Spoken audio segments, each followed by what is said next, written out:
Pernah nggak sih kamu lihat serangga kecil berbintik merah hitam yang biasanya suka hinggap di daun? Banyak orang nyebutnya ladybug atau kepik. Kalau di Indonesia mungkin kita lihatnya lucu aja, kadang malah dipegang-pegang terus ditiup biar terbang. Tapi, siapa sangka, di Jepang serangga imut ini bukan sekadar hiasan alam. Dia justru jadi tentara rahasia di dunia pertanian. Iya, serius. Bayangin, ladang sayur, kebun teh, sampai sawah padi di Jepang itu kadang penuh musuh bebuyutan bernama kutu daun. Kecil, lengket, rakus. Suka nyedot cairan daun sampai tanaman jadi lemah kayak habis begadang nonton anime 24 jam. Kalau kutu daun dibiarkan, hasil panen bisa hancur. Nah, disinilah muncul jagoan mungil kita, si kepik merah berbintik hitam. Ladybug ini ibarat samurai mini yang siap maju perang melawan pasukan kutu daun. Satu ekor ladybug bisa menghabisi puluhan kutu daun dalam sehari. Kalau pasukannya ribuan, wah, itu udah kayak nonton film perang kolosal, cuma versinya di daun-daunan. Dan lucunya, pemerintah Jepang sama para petani benar-benar serius mengandalkan ladybug. Bukan cuma sekadar ngelepasin dari hutan, tapi mereka juga membudidayakan ladybug di laboratorium, lalu melepasnya ke ladang. Jadi kayak ada program militer resmi tapi untuk serangga. Coba bayangin, Divisi Ladybug Angkatan Darat Pertanian Jepang. Keren kan? Tapi tunggu dulu, ini bukan cuma soal lucu-lucuan. Ada alasan serius kenapa Jepang milih cara ini ketimbang semprot pestisida. Pertama, jelas lebih ramah lingkungan. Kedua, hasil panen jadi lebih sehat, nggak ada residu kimia. Dan ketiga, ini juga jadi ajang edukasi. Banyak sekolah di Jepang ngajak murid-muridnya ke ladang buat lihat gimana ladybug bekerja. Jadi sejak kecil, anak-anak diajarin bahwa solusi alam itu bisa lebih keren daripada bahan kimia. Jadi guys, hari ini kita bakal bahas tuntas gimana caranya Jepang memanfaatkan ladybug alias kepik ini buat melawan kutu daun. Mulai dari kenalan sama kutu daunnya, kehebatan ladybug, sampai gimana mereka jadi pahlawan pertanian modern. Dan tentu aja, kita bakal selipin humor-humor receh biar kamu nggak ngantuk. So, siap-siap ya, karena kita akan masuk ke dunia di mana serangga mungil berubah jadi tentara, dan ladang sayur jadi medan perang yang sebenarnya. Selamat datang di cerita Ladybug vs Kutu Daun Ninja Merah dari Jepang. Kutu Daun, vampir mini di ladang Jepang. Sebelum kita terlalu kagum sama Ladybug, kita harus kenalan lebih dekat dulu sama musuh utamanya, kutu daun. Karena buat petani Jepang, kutu daun ini bukan sekadar serangga kecil biasa.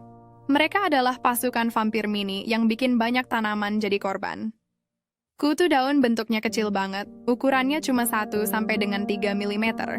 Warna tubuhnya biasanya hijau pucat, coklat, kadang ada yang hitam atau merah muda. Kalau dilihat sekilas mereka bahkan hampir nggak kelihatan.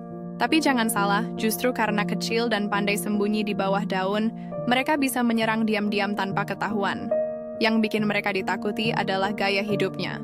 Kutu daun hidup berkoloni, dan hobinya adalah menghisap cairan dari jaringan daun muda. Bayangin ya, satu daun bisa ditempeli puluhan, bahkan ratusan kutu daun. Mereka nyedot terus cairan tanaman sampai daun jadi keriput, kuning, dan akhirnya rontok. Kalau manusianya, mungkin kayak habis donor darah tiap hari tanpa henti. Dan parahnya lagi, kutu daun bukan cuma bikin tanaman lemah. Mereka juga jadi vektor penyakit alias pembawa virus. Jadi kalau ada satu kutu daun pindah dari tanaman sakit ke tanaman sehat, penyakitnya bisa langsung nyebar. Akibatnya, kebun bisa hancur dalam hitungan minggu. Di Jepang, kutu daun sering jadi masalah serius di rumah kaca, kebun sayuran, dan sawah padi.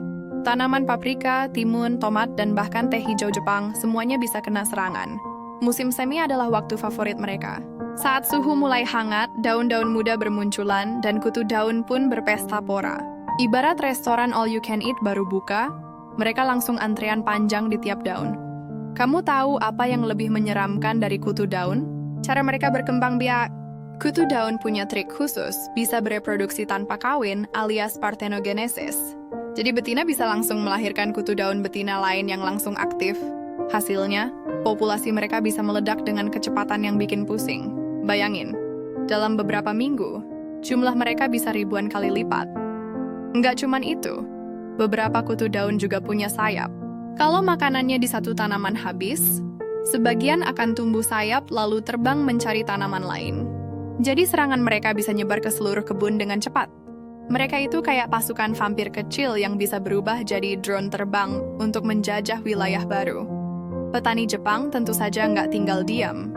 Awalnya, pestisida kimia jadi senjata utama. Tapi ada 3 masalah besar.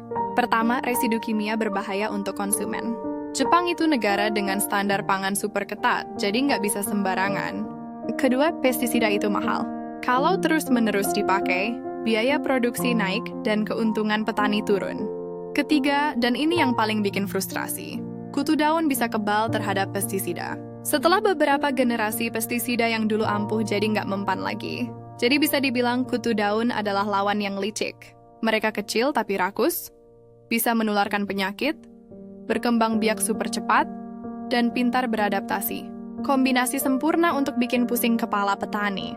Kalau kamu bayangin kutu daun itu kayak karakter film, mungkin mereka mirip zombie. Sekali kena serangan, langsung menyebar, tumbuh cepat, susah dibasmi, dan bikin kacau seluruh ekosistem.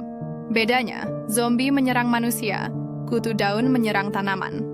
Karena itu, kutu daun bukan cuma masalah pertanian, tapi juga masalah ekonomi. Hasil panen bisa turun drastis, kualitas produk jadi jelek, harga jual jatuh, dan petani merugi. Jadi wajar kalau mereka jadi musuh nomor 1 di ladang-ladang Jepang. Tapi, seperti di setiap cerita perang, selalu ada pahlawan yang muncul.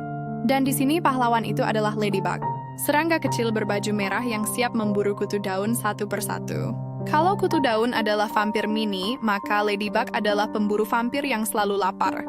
Jadi di bab selanjutnya kita bakal kenalan lebih dekat dengan Ladybug. Siapa dia? Kenapa dia rakus banget sama kutu daun? Dan gimana caranya dia bisa jadi sahabat petani Jepang? Ladybug, samurai merah pemburu kutu daun. Kalau kutu daun itu vampir kecil yang bikin pusing, maka pahlawan yang dipanggil Jepang untuk melawannya adalah Ladybug, atau dalam bahasa ilmiahnya, Coccinellidae. Tapi biar gampang, kita sebut aja Ladybug, kumbang lucu berbaju merah berbintik hitam. Kalau kamu lihat sekilas, Ladybug kelihatan imut. Tubuhnya bulat kecil, warnanya cerah, sering hinggap di bunga. Banyak orang bahkan menganggapnya pembawa keberuntungan. Di beberapa budaya, kalau ada Ladybug hinggap di tanganmu, itu tandanya hoki bakal datang. Jadi bayangin dong, buat petani Jepang, punya ribuan Ladybug di ladang itu rasanya kayak punya pasukan hoki yang siap kerja lembur. Tapi di balik wajah imutnya, Ladybug adalah predator ganas.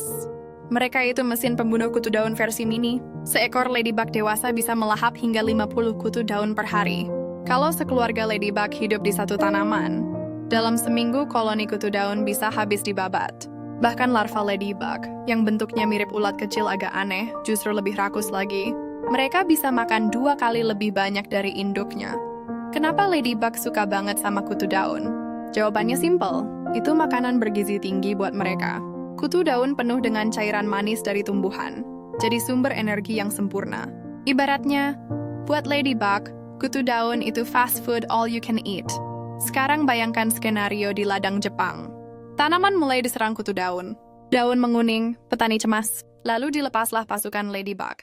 Begitu dilepaskan, mereka langsung menyebar, naik ke batang, menyusuri daun, dan satu demi satu kutu daun dilahap. Dari jauh, mungkin kelihatan biasa saja. Tapi kalau diperbesar, itu seperti adegan film aksi. Predator berbaju merah berburu vampir hijau. Yang bikin lebih keren, Ladybug bukan cuma memakan kutu daun. Mereka juga memangsa hama kecil lain seperti tungau, lalat putih, dan telur serangga perusak tanaman. Jadi mereka itu multi-talent. Kalau diibaratkan, Ladybug adalah pasukan ninja serba bisa. Bisa menyerang cepat, tangguh, dan serangan mereka tepat sasaran. Tapi tentu, supaya efektif, petani Jepang nggak asal melepas Ladybug. Ada cara khusus. Misalnya, mereka biasanya mengumpulkan atau membeli Ladybug dalam jumlah besar dari peternakan serangga. Ladybug itu dikirim dalam wadah khusus, lalu dilepas ke ladang di pagi atau sore hari. Kenapa nggak siang bolong? Karena siang hari Ladybug bisa terbang pergi. Jadi timing pelepasan penting banget supaya mereka betah di lokasi. Ada satu fakta menarik. Ladybug punya mekanisme pertahanan unik. Kalau diganggu, mereka bisa mengeluarkan cairan kuning dari sendi kakinya. Cairan itu baunya nggak enak, fungsinya buat bikin predator lain menjauh. Jadi, walaupun kecil dan lucu, Ladybug tahu cara jaga diri. Buat Jepang, memakai Ladybug adalah strategi jenius. Pertama, jelas lebih ramah lingkungan daripada pestisida.